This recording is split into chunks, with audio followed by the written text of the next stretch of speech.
காலத்தால் எழுந்து அனுஷ்டானங்கள்லாம் முடிச்சுட்டு விஸ்வாமித்திரோட போயிட்டு இருக்கும்பொழுது தாடகாவனம்ங்கிற படம் அங்கே வந்தோடனே இங்கே தாடகன்னு ஒருத்தி இருக்காப்பா, அவள் இங்கே இருக்க ஜனங்களை கஷ்டப்படுத்திட்டு இருக்கா, அவளை நீ வதம் பண்ணணும் என்று சொல்ல தாடகான்னா பேரை வச்சு கண்டுபிடிக்க முடியல. ஒரு பொம்னாட்டியா புருஷாலான்னு யாரோ ஒரு ராட்சசா இருக்கா அப்படின்னு நினச்சிருந்தா இருந்தா ராமர் வில்ல வச்சு ரெடியாக நின்னா பார்த்தா ஒரு பொம்னாட்டி. யாரோ பெரிய ராட்சசா வருவானுச்சுன்னா ஒரு பொம்னாட்டி இருக்காளே அப்படின்னு வில்ல வச்சுட்டு இருந்தவர் வெளில அம்பை பூட்டி ரெடியாக வச்சுட்டு இருந்தா யாரோ பெரிய ஒருத்தி வரப்போறா யாரும் வரப்போனா ஒரு பொம்னாட்டி போய் ஒரு பொம்னாட்டி அடிக்க வேண்டியிருக்கேச்சி அப்படின்னு கையை உதறினா. உதறின எடுத்து அது தெரியாமல் நேராக அந்த பானம் போய் தாடக மார்பில் குத்திருச்சு. ராமராக அந்த தாடகை அடிக்கலை, தெரியாமல் கையில் வச்சுட்டு இருந்த வில்ல பொம்னாட்டி அடிக்க வேண்டியிருக்கேன்னு கையை அந்த ஸ்திரீதி ஜுகுப்சியா சிதிலிதோ மௌர்வி விகர்ஷீகரா வேகாதுத்பத்தினே தாவதிஷ்ணா சாசத் ஸ்வயம் சிச்சிதே. தெரியாமல் கையில் வச்சுருந்த இதை விட்டா அவளை தெரியாமல் பட்டு கொடுத்தும், சில பேர் தெரிஞ்சு அடிக்காமல் தெரியாமல் பட்டு கொடுத்தும் பார்ப்பாங்க. அது மாதிரி தெரியாமல் பட்டு போயிட்டா அந்த தாடகை அப்படின்னு இங்கே வர்ணிக்கிறார் ராமபத்ர தீட்சிதர். அப்படி நம்ம சில சமயம் நம்ம ராக்கெட்லாம் விடுவோம், மேலே போகணும்னு நினச்சிட்டு விடுவோம், தீபாவளி அன்றைக்கி கடைசியில் எய்த்தாதில் போய் விடுவோம். அது மாதிரி இது தெரியாமல் போய் தாடகையை அடிச்சு விட்டு அந்த பானம் அப்படிங்கிறார். இப்படி தாடகையை அந்த பானம் எப்படி போச்சுங்கிறத அழகாக வர்ணிக்கிறார் கம்பன். சொல்லுக்கும் கனிய வேக சுடுசரம் கரிய செம்மல் அல்லொக்கும் நிறத்தினால் மேல் விடுத்தலும் வைரக் குன்ற கல்லொக்கும் நெஞ்சில் தங்காதப்புறம் கழன்று கல்லா புல்லற்கு நல்லோர் சொன்ன பொருளென போயிற்றே. சொல்லுக்கும் கடிய வேக. இப்போ ராமான்னு சொன்னோம்னா உடனே உங்கள் காதில் விழுது, அது இங்கே இருந்தால் உடனே விழுது, தள்ளி இருந்தால் கொஞ்சம் லேட்டாக விழும். அதனால தான் அந்த இடி இடிக்கிறதுக்கு முன்னாடி முதல்ல மின்னல் அடிக்கும், அப்புறம் இடி வரும். மின்னலும் இடியும் சேர்ந்து தான் வருது. ஆனால் அந்த மின்னல் ஒளியாக இருக்கிறதுனால ஒளி ஃபஸ்ட்டு வந்துடுறது, ஒலி அப்புறம் வருது, ஒளி அது கரெக்டாக அந்த தமிழ் முதல்ல அந்த லைட்னிங் ஃபஸ்ட்டு வருது, அப்போதே எனக்கு தெரிஞ்சு இடி இடிக்க போகிறதுன்னு. ஏன்னா சப்தம் ஸ்லோவாக தான் வரும், வெளிச்சம் ஃபாஸ்ட்டாக வரும். அதனால் சப்தத்தை விட வெளிச்சம் மாதிரி ராமபானம் போச்சுங்கிறார். சொல்லுக்கும் கடிய வேக சுடுசரம். அந்த மின்னல் எப்படி ஒரு மரத்துலையோ இங்கே விழுந்தால் உடனே அதை பஸ்மம் ஆகிடுமோ, அது மாதிரி ராமருடைய சரமும் மின்னல் மாதிரிங்கிறார். சுடுசரம் கரிய செம்மல் அல்லொக்கும் நிறத்தினால். ராமரும் நீலமேக சியாமனாக இருக்கார். தாடகையும் கருப்பாக இருந்தால் கூட தாடக கருப்பு பயமாக இருக்குது. அந்த ராத்திரி 12 மணி இருட்டு மாதிரி இருக்கா. அல்லொக்கும் நிறத்தினால் மேல் விடுத்தலும் வைரக் கொண்ட கல்லொக்கும் நெஞ்சில் தங்காது.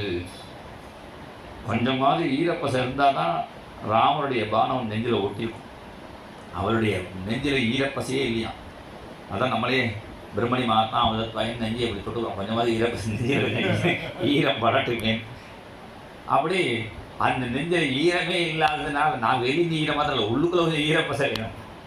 அது ஈரன்னா நான் கருணைன்னு அர்த்தம். அவள் நெஞ்சில் கொஞ்சம் கூட கருணையே கிடையாதான்.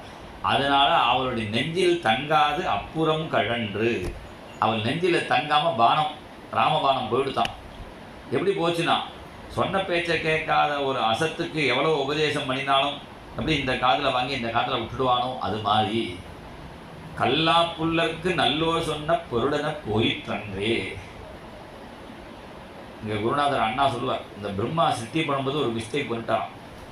ஏன்னா ஒரு காதை இங்கே வச்சு ஒரு காதை இங்கே தோலில் வச்சுருந்தாருன்னா கேட்குற கதை கொஞ்சமாவது உள்ளுக்குள்ளே இறங்கிட்டு இப்படி இறங்கி போகும்.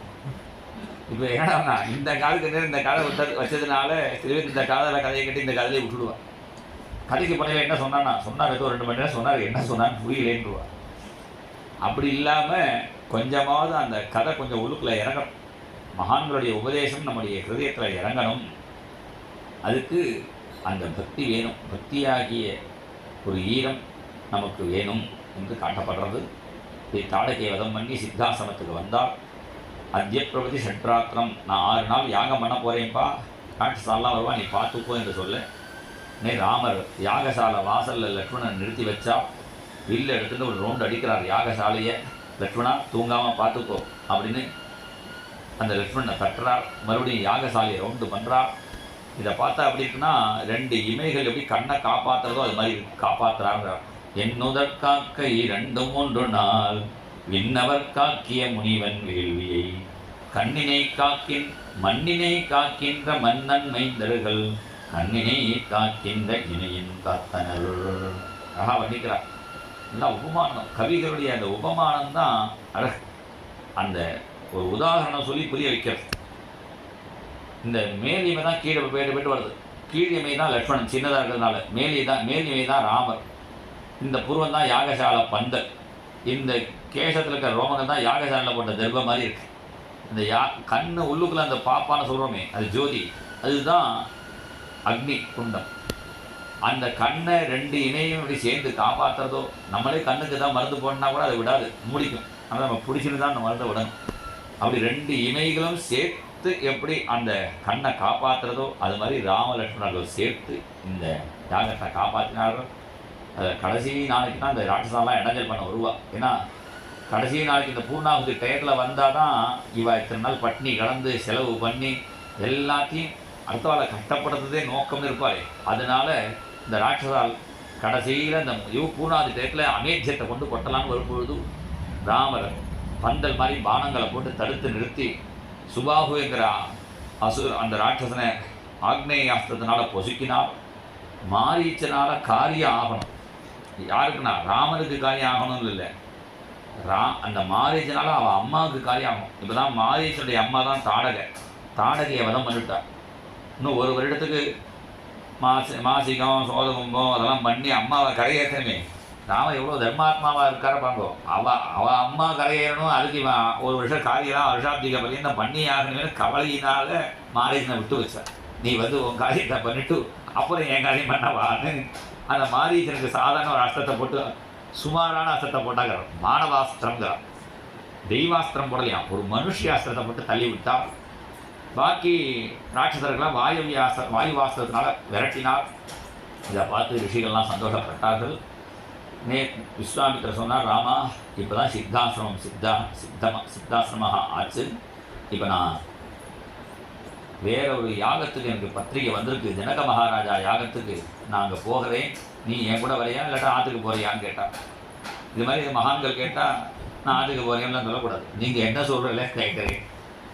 சரி என் கூடயே வாங்க அழிச்சுன்னு போனால். அங்கே போனால் ஒன்று பார்க்கலான்னா, அத்புதஞ்ச தனுரத்னம் தத்தைக்கம் திருஷ்டுமருகசி. அங்கே வந்தேன்னா மிதிலா நகரத்தில் ஒரு வில்லும் இருக்குன்னா, வில்லும் இருந்தான்னு அர்த்தம்னா வில்லும் இருக்குது பொண்ணும் இருக்குதுன்னு அர்த்தம். இல்லை வில்லும் இருக்குன்னு சொன்னோடனே சென்று ராமர் கிளம்பி வந்தால் அந்த ஜனக மகாராஜா யாகசாலைக்கு போகிற வழியில் ஒரு ஆசிரமம், நல்ல காரியங்கள்லாம் நடந்த இடம்னு தெரிகிறது. இப்போ யாரும் நல்ல காரியம் பண்ணலை, ஆனால் அந்த சாநித்தியம் இருக்குது. இது என்ன இடம் என்று கேட்க, இங்கே தான் கௌதமர்னு ஒரு மகரிஷி இருந்தால் அவருடைய தபசை கெடுக்க முடியலன்னு இந்திரன் என்ன பண்ணினான், கௌதமர் மாதிரி வேஷம் போட்டு அவன் ஆத்துக்காரிட்ட வந்துட்டு போயிட்டான். இதை தெரிந்த அந்த மகரிஷி சாபம் கொடுத்தால், அகல்யை யார் கண்டுக்கும் தெரியாமல் இருந்து சாபம் கொடுத்து இந்திரனுக்கும் சாபத்தை கொடுத்தால், அன்னிலிருந்து அந்த அகல்ய கௌதமர்கிட்ட கேட்டால், என்னைக்கு எனக்கு சாப விமோச்சனம்னு. யதாத்வே தத்வனம் கோரம் ராமோ தசரதாத்மஜா ஆகமிஷ்யதி துர்தர்ஷா ததா பூதா பவிஷ்யசி. எப்போ இங்கே ராமர் வருவாரோ அப்போ நீ சுத்தமாவாரி. ஏன்னா மகான்கள் வந்தாலே அந்த இடம் சுத்தமாகிடும். தனியாக உதாரணத்துக்கு ஒன்று சொல்கிறேன். எனக்கு அண்ணா நங்கநல்லூரில் ஒரு ஆற்றுக்கு போனான்.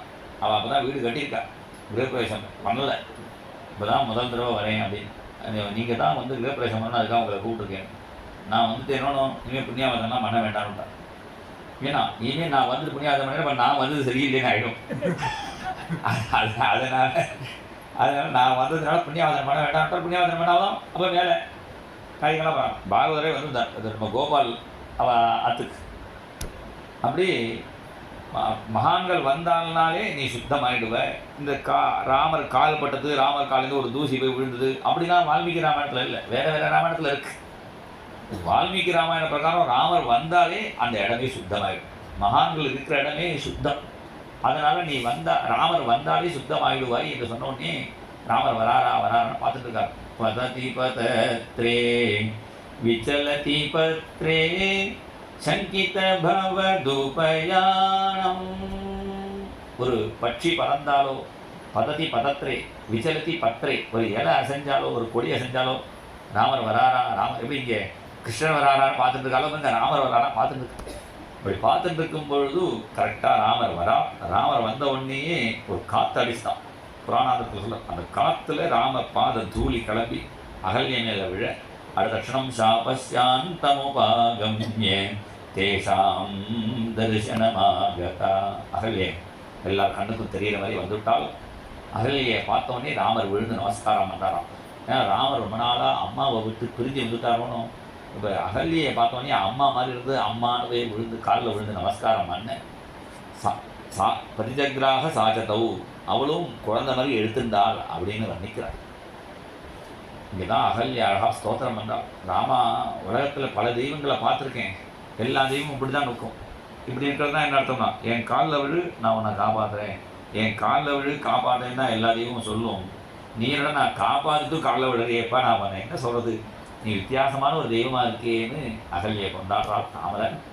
அவர் அகல்யா வந்தோடனே கௌதமர் வந்தால் நான் தான் பார்த்து மாமான்னு அப்புறம் அவர் இன்ட்ரடியூஸ் பண்ணிக்கிறார். நீ பாபின்னு சொல்லிட்டு அவர் போயிட்டார். ஆனால் அவளுக்கு முதல்ல தரிசனம் கிடச்சிடுச்சு. அப்படிதான் பதித்த பாவன சீதாராம்னு நம்ம தான் பாடினார். ரகுபதி ராகவ ராஜாராம் பதித்த பாவன சீதாராம்.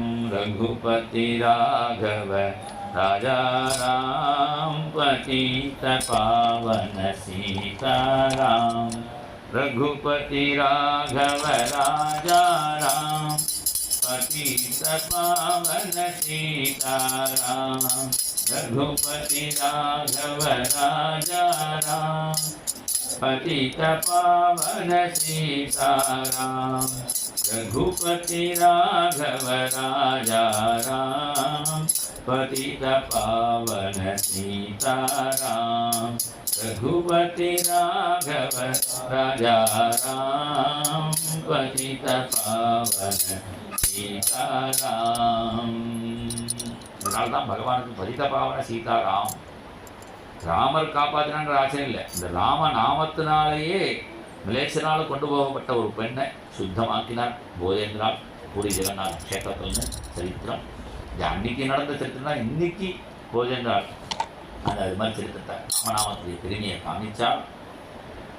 அதன் பிறகு அகல்ய சமைச்சு சாப்பிட்டுட்டு போனாராம் விஸ்வாமித்திரர் ராமர்லாம். ஏன்னா அவள் சுத்தமாயிட்டாங்கிறதுக்கு என்ன ப்ரூஃப்னா, அவள் சமைச்சு சாப்பிட்டா தானே அவள் சுத்தமாயிட்டான்னு. அது மாதிரி அந்த பெண்ணை ராமநாமத்தினால சுத்தமாக்கிட்டாங்க தெரியறதுக்காக அந்த பொண்ணை சமைக்க சொல்லி பிட்சை எடுத்துட்டு போதேந்திராலும் கிளம்பினார்னு சரித்திரத்தில் இருக்கு. அது மாதிரி இங்கே ராமர் வயசான தம்பதிகளை முதல்ல சேர்த்து வச்சார். நம்ம கல்யாணம் பண்ணிக்கிறதுக்கு முன்னாடி வயசான தம்பதிகளுக்கு ஒரு தம்பதி பூஜை பண்ணணும், அப்புறம் கல்யாணம் பண்ணிக்கணும். அது மாதிரி இங்கே ராமர் இந்த அகல்யா கௌதம தம்பதிகளை சேர்த்து வச்சுட்டு மேலே கிளம்பி ஜனகருடைய யாகசாலைக்கு வரா. யாகசாலைக்கு வந்தோடனே ஜனக மகாராஜா விஸ்வாமித்திரரை வரவேற்கிறார். அத்ய யஜ்ஞ சமர்த்தமே சபலா தெய்வ கைக்கிருதா அத்ய யஜ்ஞ பலம் பிராப்தம் பகவத் தரிசனான்மயா.